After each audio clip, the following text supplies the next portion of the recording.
I did read some cheesy Instagram post, but it did resonate that most entrepreneurs were hideous teenagers. I can't have nothing to show for 10 years. 11 years in England, I had tons, could fill a book. Yeah. And all I had was bitching and moaning 9.5 years into being here. So I gave myself an attitude adjustment. Thank you for coming here today, Katerina. Thanks for having me. I actually remember our first encounter 8 years ago. You called me as a recruitment agent from a recruitment agency you were working back then. Yeah. For a role like HR something. I can't remember it was. now. Yeah. But yeah, at the end you didn't invite me for an interview, so. Yeah, you were rejected, but I can't remember why.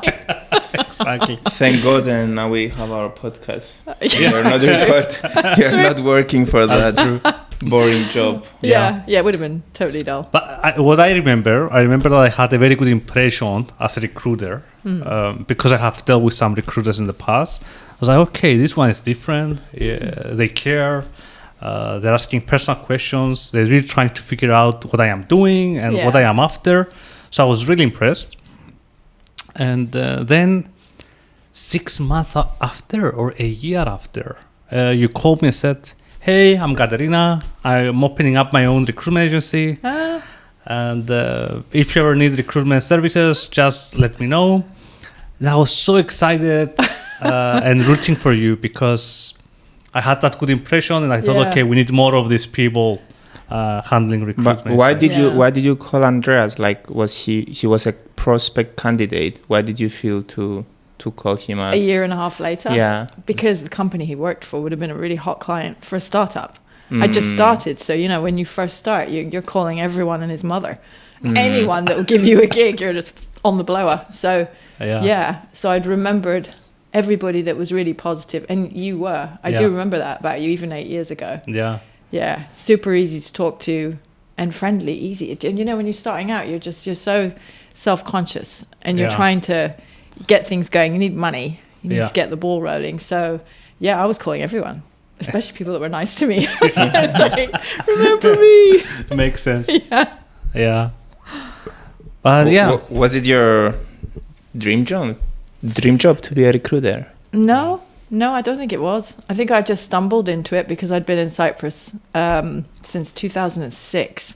And I'd been in and out of different jobs for 10 years in HR. The recruitment thing was natural because I'd come out of a straight internal HR job. So recruitment was just an easy sort of progression, I guess. And I needed to stay in Cyprus at the time. My family were all here. Mm-hmm. So it was a means to an end. That's why. And it suited because my previous history, I'd been in mental health counselling.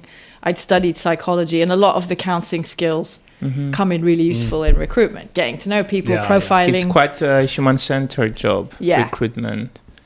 You need a lot of empathy skills and to understand the pressure points of the employer and the pressure points of the candidate and to find a good match. Yeah. And that's the thing. It's finding that match, that chemistry, because you don't want anybody coming back to you with a failed placement. So a lot of my people skills or counselling skills came in really handy. It was just an easy fit.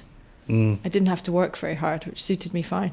So you always wanted to be a counsellor and work in the mental health space? No, I think most of my youth, I didn't have a clue what I wanted to be. I just didn't want to be what anyone else wanted me to be. I was just oppositional. I think I do vaguely remember wanting to be a rock star. Rock star, wow. Couldn't sing. Couldn't play any instruments. I wasn't sure how I was going to do that. Okay. What was the vision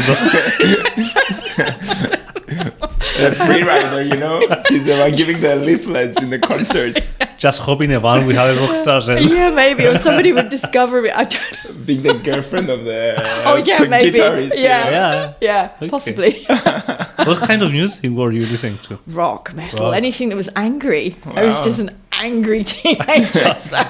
And when did that thought came to your mind to become a rock star? Like, how old were you? Who knows? I don't know. That was just crap. It was just like 13, 16? Yeah, probably. Like when you were 11, a teenager. 12, 13. Okay. And then I was going to own a restaurant because I did some waitressing in summers.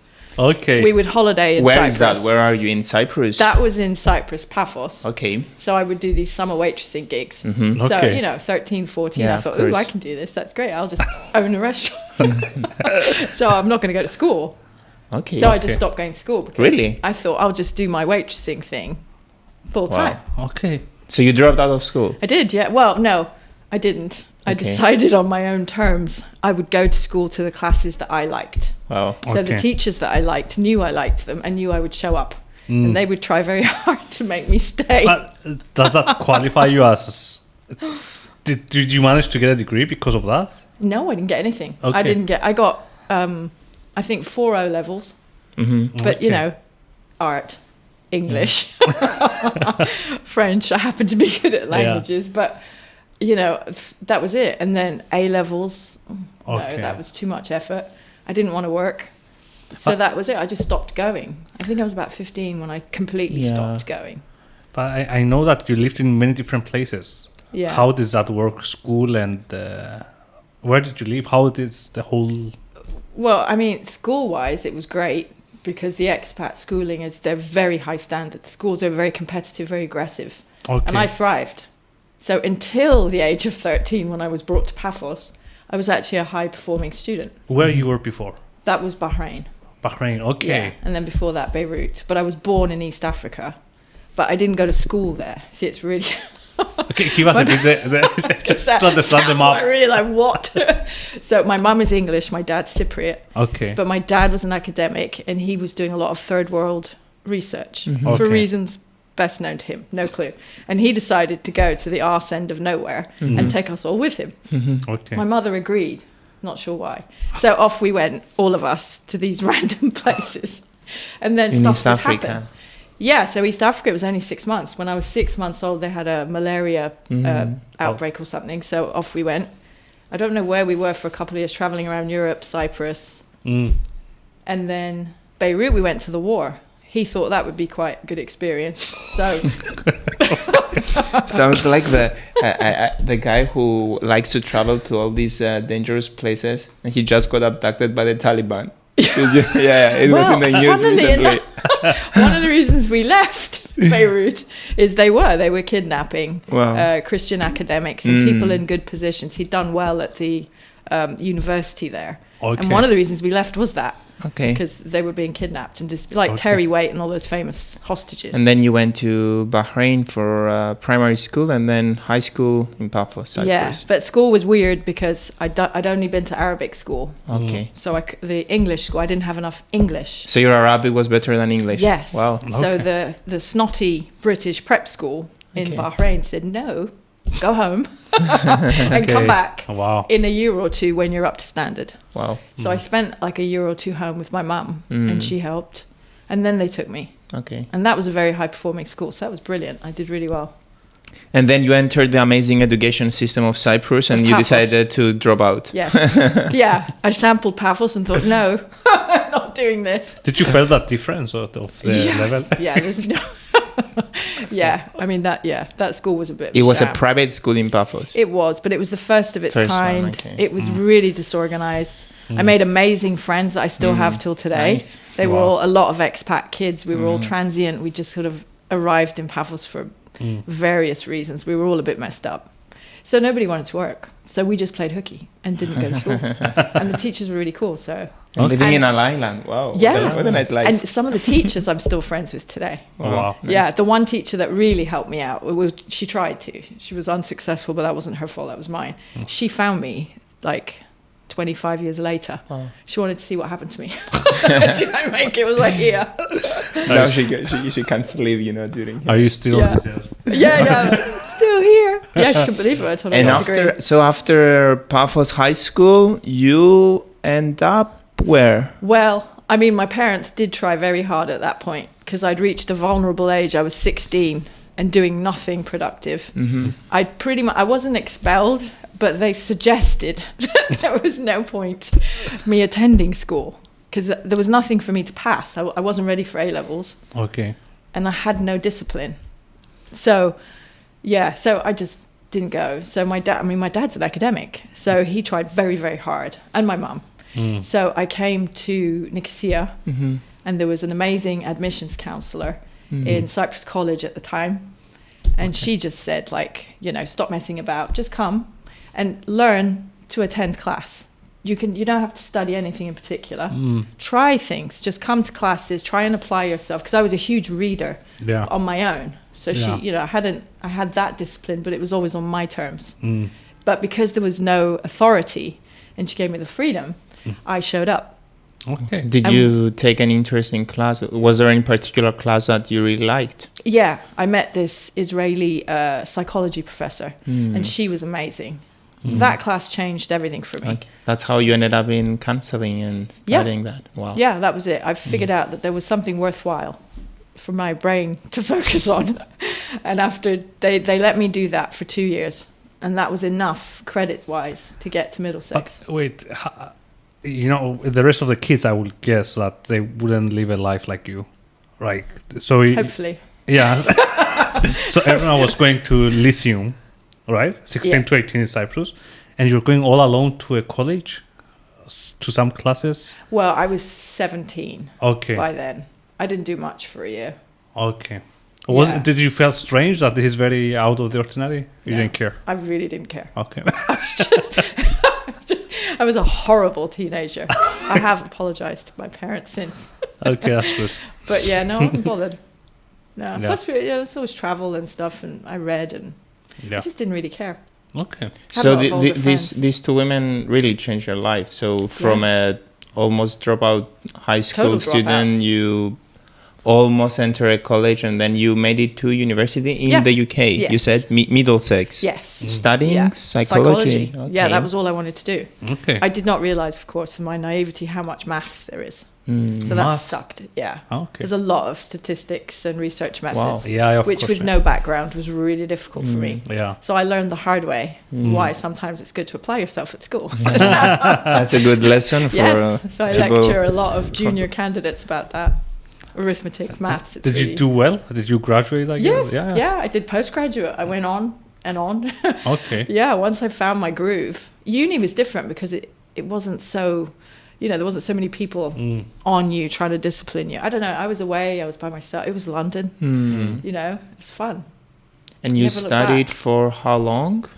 I did the undergraduate. That was straight psychology. And then I was supposed to do a clinical doctorate. I ended up doing occupational psychology. So that worked later with HR. I didn't know I was going to do HR in later years, but it did help. But along the way, I got a student job working in mental health. And that was that. Yeah. So then UK is, and when was that? Like, that would have been 1999. Okay. UK are one of the pioneers in addressing, I think, mental health issues. They have a lot of counseling, and the NHS supports patients. Unlike other countries, or unlike, Cyprus in 2000, I don't think they were addressing mental health issues. No. So it was good for you to be in the UK and practice what you studied. Yeah. I mean, there's an abundance of jobs. There still is. I mean, anywhere like the US, Australia, the UK, Scandinavia, where they're very progressive in their initiatives with mental health, people like me with my background, you're never short of work because the burnout is so fast. They're difficult fields to work in if you're not in a school or a clinical setting, but you're out. So I was never out of work, so I could make money and I could travel. What was your first job? I worked in a residential unit for four quid an hour. Wow. It was basic nursing care to acute schizophrenics that had to have full-time care. So that was amazing experience. Do you have any extreme stories to share? Oh, there's so many. We looked after so many interesting people with really diverse histories, and their behaviors were so outlandish. Now I look back and I don't know how somebody as young and dumb as I was and so sheltered. Okay. I don't know how I stuck at it. Because I keep trying to remember if I was ever scared, and I don't remember being scared. They were so vulnerable, I couldn't be scared. I probably should have been, knowing some of their histories. There was a Cypriot resident. She was half English, half Cypriot. She was paranoid schizophrenic. And when she found out I had a Cypriot heritage, she decided I should die Wow. Like I couldn't look after her. They had to keep me away from her because she had scissors and she wanted to stab me. And she would write these long letters about how she was going to dismember me. Imagine the trauma you woke up I know, it was for wild. her. But did you I don't know what that was. Yeah. How was the feeling? It's very unique experience. Did you unit? Working there. Yeah, I don't know. I think I grew up. I think I finally put my own ego aside and realized how tough life is. And you must have loved doing that job because you could resist being a waitress in England. Yeah, and you could earn more than 4 quid per hour. Yeah, I definitely didn't need so to. So you really loved the job. Yeah, because we were doing nursing care to adults, which is messy, and you have to have a strong stomach. For how long did you work? Well, the units, I worked 3 years, and then I changed client group and I worked with children. Oh. So I worked with children in residential schools, and then by accident, I drifted into a job in child protection for working with children at risk or children that had been abused, a whole other. And again, I loved that. That was, I don't remember being scared, probably should have been. I don't know. Wow. It was an instant fit. Because no day was like the same, and I don't know, you were helping, but you were humble about it. These were people with real suffering. Was it only severe cases, or was only severe? Only severe. Yeah, and then I moved into British government positions where you worked in the public sector, like social welfare teams and. How is that like? What was I guess you were visiting instead of being in institutions? Yeah. Yeah. Yeah. So if you're in an institution, then you do shifts and you're in that one house living with, because you do overnight, so you live in the house. But when you're doing field work, you work for the government, you have your remit, and you have a very specific list of KPIs that you're supposed to. So you're in England, living, working, enjoying, living the life. 11 years. And then you decide to leave. Yes. Why? Yeah. Well, all the family were here. I was quite tired. By 11 years in mental health in England, I was tired. And I thought, I think I was, by then I was 30. Okay. Yeah, I was just 30. So I thought, I did that thing that people do at 30, where they feel old, which is stupid. And I thought, time to grow up. I must put some roots. Time to go to Cyprus, find a Cypriot husband and have family. No, not quite. No.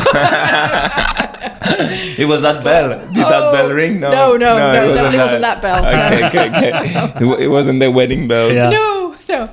But I thought that I should try and set down some roots. Okay.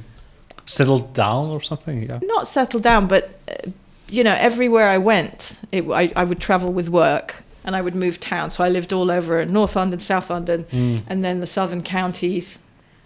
But I wasn't from anywhere. Okay. So I was tied to friends. My attachments were friends. Do you regret moving to Cyprus? That's a really good question. No, I don't. Why? Why? I don't think I would have been an entrepreneur, and I'd be on this wave. If I stayed in England. I would have been a civil servant, and I still would have done great things because I would have continued to help vulnerable minorities, and that's amazing to do. But I don't think I would have been as personally fulfilled. Do you think it's fair to ourselves to regret about decisions on the past? Yeah, if we want to learn. Yeah. I think I don't know anybody who's going to get to the end and not have a few regrets. I think you have to be extremely... blessed, narcissistic, to not have any regrets. Ignorant, we all maybe. Screw up. Ignorant. Yeah. Yeah, but it's one thing to regret, it's one thing to dwell on it. Yeah, exactly. You can regret, but not dwell on it. No, regret is a big word. Regret is a big word, and it is. I think a lot because in a lot of occasions of our life, we think of the past and we self-doubt and we say, if I did that, it would have happened like that. But I'm not so sure you can do that because, I think the driver in life is emotion, and you cannot think emotionally of the past, because if you are thinking of something in the past with the emotions of the present, it's a different reality, right? Yeah. And you just can't function I don't think you can function at that level of emotion all the time. You'd be a nervous wreck. Yeah. Or you would end up in therapy for life. Yeah. With no point. And regret, I think it's part of aging. You're going to have a few regrets.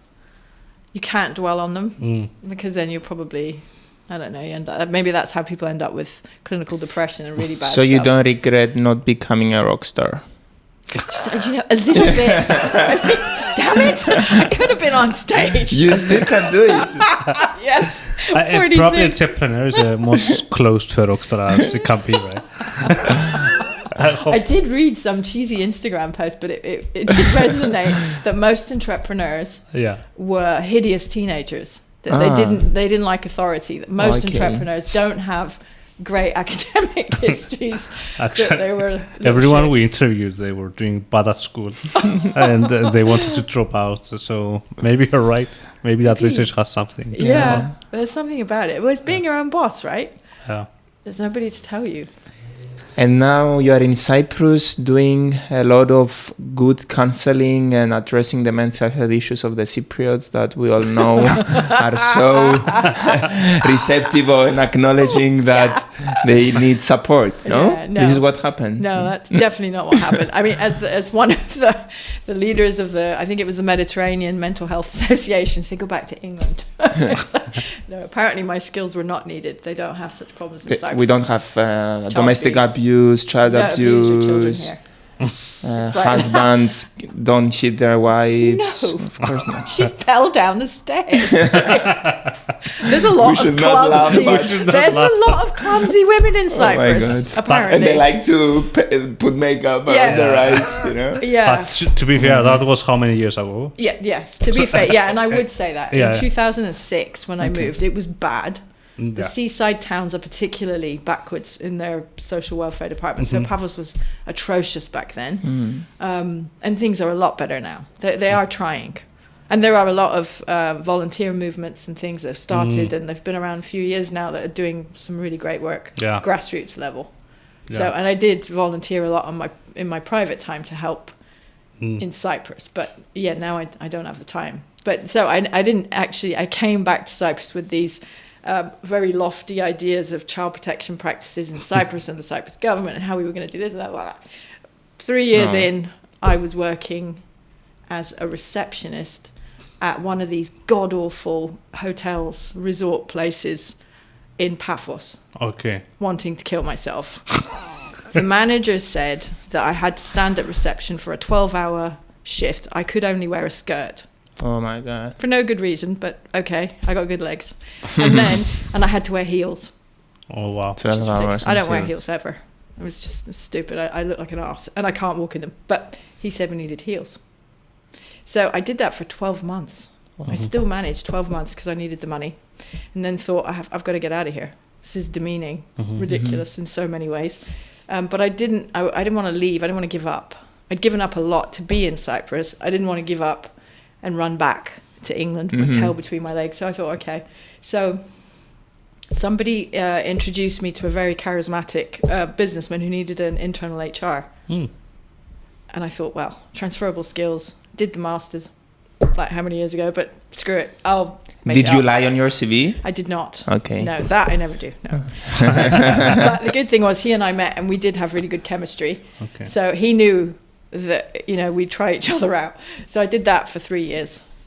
And then again, all these experiences though, it was just, the Cyprus workplace is tough. Yeah. Let's just put it that way. It wasn't what I expected. I was bitterly disappointed. What was HR, especially back then? What were you actually doing? I guess what were we actually doing? Firing people. Yeah. You hire HR. Yeah. To cut your apple and bring it to you in a meeting. Make coffee. Made a lot of coffee. Well. Again, encouraged to wear heels and skirts. Yeah, I can't do that. So it was like an administrator, personal assistant. Well, that's HR. Traditional HR in Cyprus back then. That's where it started. Back then, you say back then was 2010, or 2009. 13 years ago. Still 6 years in the European Union. Yeah, that doesn't mean anything. They didn't care about that. I like your hopes and dreams. I know. It's so cute. It's not just the hair. So you are making a lot of coffees. Yeah. Yeah. And just, you fired a lot of people. I did, hundreds. Yeah, I tried to do it nicely. Did you thought like, oh, screw it, I need to get back to... Frequently. I was always leaving. I'm going back to England. I'm going to the US. I'm going here. Okay, so if I find you for a coffee back then, you will say that I need to go back. I'm out of here. Leave me alone. Yeah, but... for how long did that last? That lasted until 2015. Yeah. So when by then, I was on my way out of paid employment and reaching this crossroads where I thought I have to either put up and shut up. Take us through that moment where you said, okay, now I'm jumping from employee to opening my own company. How was it? How was the decision making? I don't know that it was one moment. I think as you get older, at least my experience of getting older, I get grumpier. I'm not a patient person. Anyone who knows me will tell you, but I'm less patient with bullshit than I was when I was younger and dumber. Because when you're naive, you don't question you. I didn't. As a young person, I was grateful if somebody gave me a job, if they gave me an opportunity, I was going to prove myself, I was aggressive, I was going to... But then you get older and you think, no, you're full of shit, right? You're not qualified to tell me anything because actually you're not very intelligent. And I got tired of taking orders from stupid people or being asked to represent them in unethical things. And that's a real problem. You need someone to mentor you. You need someone to look and aspire. You want to be authentic. Yeah. By the time you're in your 30s, you don't want to work somewhere where you don't agree with the message. You don't want to do that person's bidding because you don't respect anything about them. I mean, if you don't respect the leadership, you're not going to do a good job. Now, maybe for some people, that's not important. As long as they get a good salary and benefits, they can go home and switch off. I wasn't able to do that. So what you end up is just being permanently grumpy until you put your big girl pants on and you say, right, stop bitching and moaning and decide. Because then the only person to blame is yourself. Because nothing will change. So if nobody put you there. Yeah, exactly. There's no gun to your head. If you still complain, my boss is that, there is no culture. I mean, just take the facts into consideration and open the door and leave. Yeah, but you cannot continue to bitch and complain. And I hate all that. So it didn't sit well. So I think it was coming over time. And I was coming up to my 10-year mark of being in Cyprus. And I thought, man, I can't have nothing to show for 10 years. 11 years in England, I had tons, could fill a book. Yeah. And all I had was bitching and moaning 9.5 years into being here. So I gave myself an attitude adjustment and said, if you don't like it, then do it for yourself. Why be anybody's employee? Yeah. Do something about it. Yeah. Jump. If it doesn't work, because I had nothing to lose. I didn't have any children. I didn't have any big debts, nothing. Yes. I still had nothing tying me down. So I thought, one last effort to stay in Cyprus. Yes. It's so nice to hear that from, person who went so many difficulties and, you at the time that you are, living in a place that you didn't even know that you belonged, and you were thinking of going back to England. You said, no, I'm not gonna go back to England. And it would look like you're it would be like a step back, getting back into the comfort zone of working at the job that you used to like. Yeah. And then you created something new. So you took a risk by getting out of your comfort. It wasn't you see what I mean? Yeah. The comfort zone would be to go back to England. Yeah, it would have been the easiest thing to do. I would have had a job before I even got there. They're so desperate for child protection workers. It's terrible. And I could have gone to the US, could have gone to Australia, could have gone anywhere. Yeah. But I thought, I'm stubborn anyway. Yeah. So I thought, no, I'm not going to be beat. And there was something very attractive. Every time I thought about waking up and not having to clock in somewhere. And I decide how the day's going to go. And if I mess up, that's okay. That's on me. But I'm not hanging around making excuses for your mess up. It's mine. So that ownership, that taking responsibility and control back. Because I think that was a biggie. It felt like being a kid again. And having no autonomy, no choices, and strangled. Because you're too dumb as a kid, you're too young, nobody takes you seriously, nobody wants to know what you think, what you feel. It felt like that again. Because every boss, I felt, was inferior. I didn't respect anything about them. They had no moral compass, didn't find them intelligent enough. They weren't particularly people I aspired to be. The last authentic mentor I had was in England. Amazing managers. Not going to find that here. That's what I was pretty sure of. Every person should do that?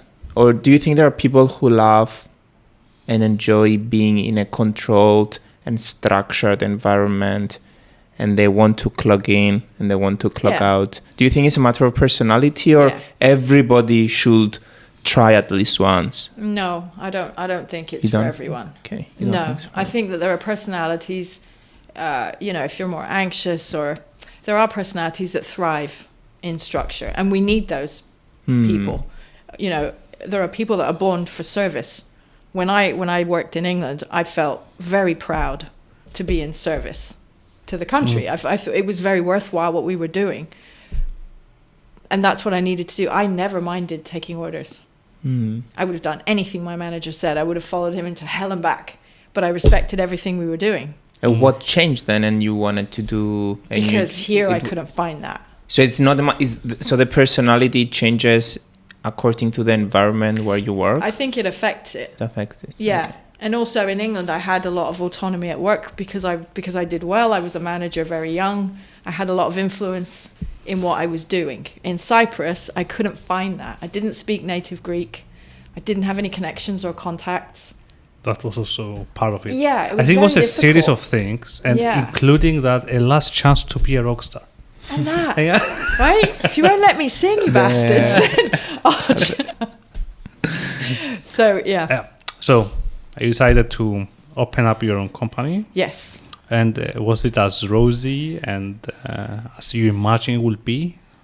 It was as liberating. As liberating? Yes, I instantly felt relieved, and I instantly felt like I could breathe. Okay. That was very nice. Rosy? No. I don't think any entrepreneur would say there's much rosy. And it's messy. It's not neat and tidy. And there are things about the structure that you rejected that you don't miss, but you think, oh, it'd be quite nice. Because when you first start, it's just you. I mean, it was just me at my kitchen table with my Ministry of Labour license framed. Oh, yeah. My dogs. And my phone. I didn't have anything else. Absolutely jack. No tech, no employees, no... my dad had invested in me a whole 6,000 euros. Wow. That's it. That can take you a long way. It took me way far. So, I was a bit screwed. Yeah. So you've soon learned how naive you've been. But I liked the challenge. That didn't put me off. Because at least it was on my terms. So I thought, screw it. I'm just going to go for it. And actually, the world's your oyster. It doesn't have to be Cyprus. Yeah. I can use Cyprus as a base. And if the Cypriots don't want me, don't like me. Yeah. Whatever. But I was wrong there too. That wasn't the case. What do you mean you were wrong? I think I'd gotten quite negative and jaded. Because of my experience in Cypriot workplaces, I'd become quite jaded and negative. You assume that everyone is like... Cypriots, yeah. And it's very tempting to foreigners here to do the comparison thing. Well, in England, that wouldn't have happened. Yeah. Well, in America, we would do this. But, it's horseshit because it's not comparable. Yeah. And it's not fair on Cyprus or Cypriots to compare them to the British or the Americans or whoever. Yes. We should compare Cyprus with our neighbors, not with Sweden and with Switzerland and with the UK. It's not comparable. It's not fair. And the truth is we've come an awful long way as an island. And since 2006, I've seen huge changes. I met some incredible people. I mean, I have really great friends and, people like you lot, that prove it's not all... as bad as sometimes it appeared back then. Yeah. And I have amazing clients, candidates. I mean, I've met the most fantastic people through this journey. So, the becoming my own boss changed my whole view of Cyprus. Okay. Which was very nice. And it's how I finally settled. Okay. So how many people do you work now at your company? There's 5 of us. 5. Yes, we're still small. We're boutique, is what we say. It's a nice word. I'm not sure what it means, but it sounds good. And we were talking before about, and I want to ask you if this works in your company. We're talking before about you wanted to feel empowered. Yeah. By having your own job, your own company. Yeah. Are there employees in your company that they can still feel empowered without the need to make their own company? Do you feel you see what I'm trying to say, that now we live in an era where employees find ways to be empowered through being still employed without having to start their own company. And I do think that's possible. And I've tried really hard to do that, because I've employed a lot of very young people over the 7 years, and especially with young people that are not yet jaded. I'm always conscious when I hire somebody young, I think I'm going to be one of your first experiences. So I want to give back. I want them to understand from the outset that it is possible. You know, like when I had my first amazing manager in England, what a pivotal moment that was in my career. So I try really hard to do that at work. You'd have to ask my employees, of course, they might say different, but I try. It's amazing how much a manager can shape you in those 5 first years of your career. Massive. It can make you it can change your life also personally, not just professionally. It affects everything, your self-esteem. What's a tool that a company, for example, can adopt to make employees feeling that they own the company without owning actual shares of the company? Like what are these tools that can make you feel part of the company? I mean, I think being heard is really important. I think being top leadership, so if you're the founder or the owner, I think taking the time to talk to everybody, not locking yourself away and delegating everything, but making sure even 7 years on that you talk to everybody, you know everybody, and you take part. I think that makes people feel part of a bigger picture. And I also think transparency. I tell my employees everything, gross, net, when I'm worried, when I'm not. They have access to the financials, so they know. There's no question. Do you give them, for example, bonus commissions if they bring a client?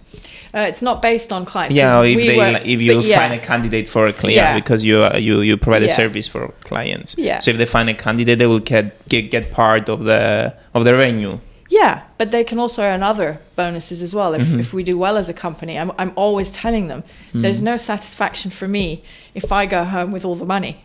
I mean, maybe for some people that works. It doesn't work for me. If we all go home better, richer, happier in all ways, not just currency, then I feel like I've done good. I don't want employees that are just going to pay me lip service or blow smoke up my ass. You know, and I tell them, disagree with me. I think people feel more involved at work if they're encouraged to disagree.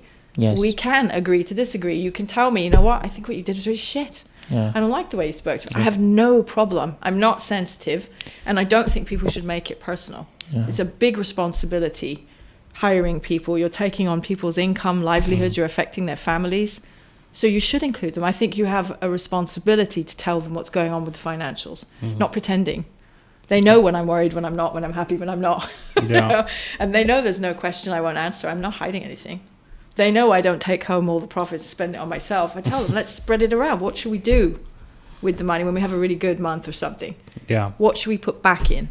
Yes. Or what do you want as an employer? Are you still happy being a recruiter? I ask them that all the time. Yes. Do you want to do something else? Can we develop? It sounds very innovative. I don't think a lot of companies, especially, very old companies here in Cyprus, doing that. If you work for a company that's been around for 60, 70 years, they have these rigid cultures, and you are even scared to go and talk to the managing director or the CEO, not to share the financials. I mean, what is that about? It's 2023. It's like enough. But it's changing. Just don't buy it. It is. Again, it's changing. It's inevitable, really, because then you have no employees. Slowly, employees. And you have employees by force. I mean, I don't understand that either. There are so many firms that we know of locally that their talent is only there for the wage packet. They can't. They despise the workplace. I mean, I don't want anyone to despise coming to work. I would feel like the biggest failure on the planet. And the other thing I tell them is, I don't want to not want to come to work. If I come to work and I don't like your face and we don't get along, that's not why I'm doing this. I'm doing it to have a good time. We want to enjoy each other's company. So I think if they feel that relationship, that openness, then I think they feel more empowered. You're not hiding behind some facade. But you'd have to ask my employees. Maybe they'd say different. I think, oh, she's so bossy. We'll send them the podcast exclusively and anonymous question. And if you've been lying to us, we'll not air this. But tell us a bit the first few years or months of HR Innovate and how they look like and how is now looks like. Yeah. You know, I want to hear that the beginning of the company. The pressure of having a startup and how maybe it it grows. was not pressure. I'm curious to see what was it at that starting point of the first 12 months and how it is now, the last 12 months. Yeah. That would be interesting to hear. I think the first 6 months to a year, it was full of doubt and anxiety and thinking cash flow. Yeah. I don't know anything about accounting. I've never kept books. Who can you trust? Business development, networking, websites, SEO. You're trying to do everything in one go and sleep at night. Right? You know, so I think the first year or two was very anxiety provoking, but it was thrilling as well because of the challenge, and there was so much to learn. Learning curve. Huge. Yeah. Lots of time spent reading. I was blessed because I had amazing friends. You know, my accountant that has put up with me for 7 years asking him dumbass questions was a very good, very, very good friend and ex-colleague. Cypriot. Wonderful man. Never tells me to piss off. He'll answer the dumbest questions I ask him. So people like that helped give me comfort. Nobody ever said you can't do it. Nobody ever. It was interesting. Nobody I know said, oh, you're going to leave paid employment and work for yourself. Yeah. What happens if you fail? Nobody ever said that. Oh, wow. Everybody was just like, yeah, of course you're going to do that. Just do it. So I think that helps as well. Yeah. And I know a lot of people, they don't often get that encouragement. People are scared for them, especially in your 30s. People think you should be doing things very sensible. Working in a bank. I don't know. But I wasn't doing anything sensible anyway, so. You know why Andreas is asking you all these questions? Because he started his own company right now. He wants to get all the insights. Get all the... It gets easier. It gets easier. It does. Yeah, now tell us the last 12 months. Yeah.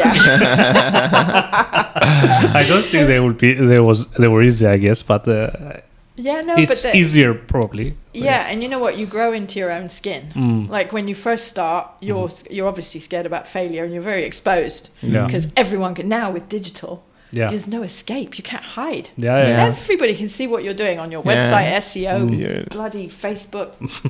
All these platforms, they drive me crazy. But everyone can see. So if you fail, you know the whole world's going to watch, which is terrible for your precious ego. Yes, but you know what? We always think what other people think about us. Yeah.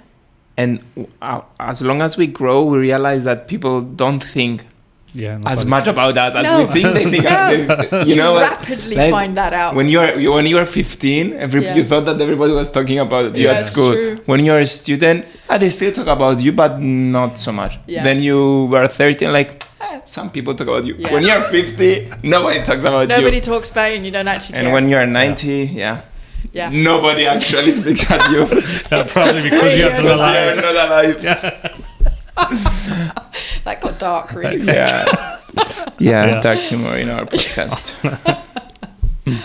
But so that first year is just you have to face a lot of demons. Yeah. And you have to be really, really stubborn because there's a lot of, there's a lot of competition, a lot of people that don't want, they prefer it when you don't do well. Yeah. And you have a lot of things to get a handle on, whether it's cash flow or clients. And at the beginning you accept so much crap because you think, but I need the business, or I need people to learn who I am. So you take on clients that 7 years later we're saying, sorry, can't help you. Yeah. And the other thing that I observed about myself, which was much more interesting, is I got more honest.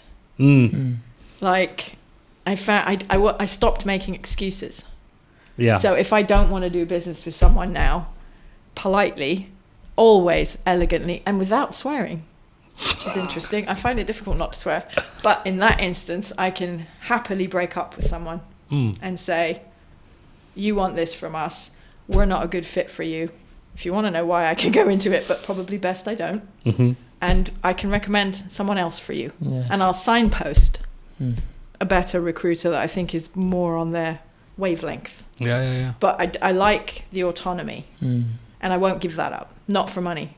So it doesn't matter how much money is being waved in our faces. If I don't like someone, or I think that they're going to be toxic, I think no, we'll leave it there. Candidates too. I mean, you meet all sorts of people. Yeah, you have the freedom to be yourself and work with the people you want to work. But and you're 7 years in, you're not a startup. But at the beginning, you can't do that because you're still finding your feet. And the other thing is people take advantage because they know that you haven't been on the scene long enough. So they're haggling, they're bringing your fees down. They're really taking you for a ride. You don't know, you can't sense so much when somebody's clowning you around or might not be high in ROI or anything like that. You don't have any business sense yet. Awesome. And then it's different afterwards. It's nice. It's a good feeling. Maybe that's just getting old. I don't know. So Katerina, you have such a nice job now, and I'm trying to find out how you're gonna make the next move and restart, because you told us you were 13, you wanted to drop out of school, and you did it. You were 16, 17, and you drifted into college. Yeah. Then you went to university. You loved what you were doing, but you wanted something else and wanted to return back home. Yeah. Then ended up doing a job you hated. You started your own company. You've been restarting your whole life constantly. So what's next? I don't know. I mean, HR Innovate is still young. Okay. So I think now we'll probably scale up. Ramp up. Yes. I think it's time to take a few more risks and push HR Innovate a little bit more. Yeah, I think as a company, we sort of found our own and we know what our sweet spot is. Nice. And we know who we're a fit with and who we're not, where we're willing to go. There are other markets we work internationally now more, which is really good fun. I like that. And I think that's what we'll probably do, is scale up next. Nice. And see. And then maybe, I'm trying to be a good runner. So on my private goals, I'll probably just try and run more. I won't try and sing. So when you go to Silicon Valley, become the best HR agency, I hope you come for the podcast volume 2. Promise. Promise. Nice. When you're more popular than Elon Musk. I don't think anyone's going to be more popular than him. Who's more obnoxious? I love that guy. Jeez. And that strange sense of humor, that's amazing. Yeah. Yeah, he's bizarre. Yeah. I love it. Yeah. But we're sitting here talking about him. Yeah. Yeah, exactly. He's amazing. Yeah. I don't know that I want all those people talking about me though. Amazing. This. Did you see Katerina? What? Can you imagine? You are the exception. There are gonna be people talking about you as you grow up. So thank you, Katerina, for. Thank you so much for sharing your personal story with us. It's been really nice. It's been fun. Good. I had a good laugh. Yeah. And thanks a lot. Well, hopefully it will reach some young entrepreneurs that are thinking of taking that risk. Yes. It's well worth it. Especially the female ones, because it's really important to see that outside, and that if you really want something and you are persistent and resilient, you can achieve a lot of things, or at least do something you love. At least try. And try. Yeah, There's always a plan B. Me, I jumped from a career as a lawyer, and now I'm doing something I love. Andrea's the same. Yeah, he was working an office job and now has his own company, and I think But any one of us could have just stayed where we were. Yeah, of course. And just it's a comfort zone. Yeah. Once you exit it, there are no limits. Yeah, and you're not going back. Oh God, no. No. Let's stay. Awesome. Great. Great. Thanks, guys. Thank you. Thank you.